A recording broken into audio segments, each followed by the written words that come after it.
अच्छा, अब ये जो क्वेश्चन है ना, इस क्वेश्चन में हमारे पास दो फंक्शंस हैं। The first one is g of x, ठीक है। जी ऑफ एक्स जो है वो 4/x + 5 के बराबर है, और जो दूसरा फंक्शन है वो एच ऑफ एक्स दिया हुआ है, ठीक है। एच ऑफ एक्स जो है वो 2x + 1 के बराबर है।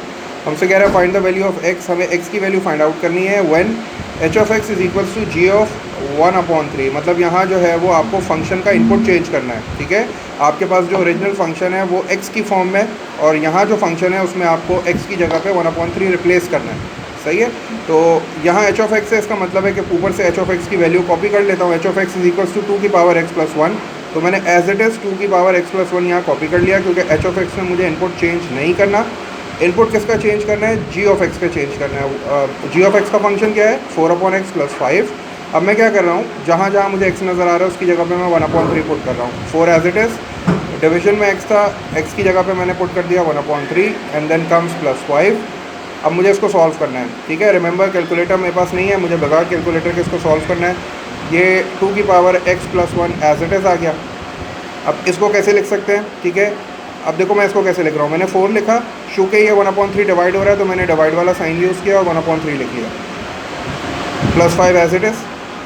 अब मैं नेक्स्ट स्टेप में क्या करूँगा, आपको पता है अगर डिवीजन के साइन को मल्टीप्लिकेशन में चेंज करो तो आगे वाला फ्रैक्शन रेसिप्रोकल हो जाता है। तो मैंने यहाँ डिवीजन के साइन को मल्टीप्लाई में चेंज कर दिया, 1/3 बिकम्स 3/1, और फिर ये +5 एज इट इज़ हो गया। लेफ्ट हैंड साइड ऐसी कॉपी करूँगा, 2x + 1 ऐसी हो गया। अब 4 × 3 = 12, ठीक है। तो ये 12 + 5 हो गया, और उस साइड पे जो है मेरे पास 2x + 1 एज इट इज़ मैंने कॉपी कर लिया, ठीक है। कॉलम बना लो क्योंकि थोड़ी वर्किंग ज़्यादा हो गई।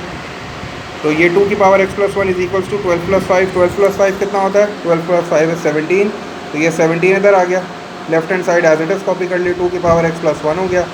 अब since I need to find the value of x, +1 को शिफ्ट कर रहा हूँ दूसरी साइड पे, 2x एज इट इज़।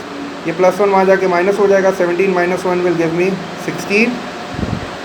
यहाँ तक तो मैंने सॉल्व कर लिया, ठीक है। अब since x is in the power, अब मुझे ये सोचना है कि यहाँ बेस 2 है, तो कहना है make the base 2 over here as well. हाँ, अब 2 की कोई पावर है जो 16 होती है? 2 टाइम्स स्क्वायर 4 होता है, 2 का क्यूब 8 होता है, 2 की पावर 4 जो है ना वो 16 होती है। तो मैंने 16 को 2 की पावर 4 लिख दिया, और इधर आ गया 2x, ठीक है। अब ये देखो यहाँ भी मैंने 2 बेस बना दी, यहाँ भी 2 बेस बना दी। इसका मतलब है if the base is equal the power is also equal. तो x की वैल्यू कितनी आ गई मेरे पास? 4। अब आंसर स्पेस में जो तुम्हें दी हुई है गिवन, वहाँ तुमने x = 4 लिख लिया। 3 मार्क्स का क्वेश्चन था, 3 मार्क्स के लिए मेरे ख्याल से इतनी वर्किंग इनफ है। तो बस थोड़ा सा ये कि सिस्टमेटिकली चले और हमने ये सॉल्व कर लिया।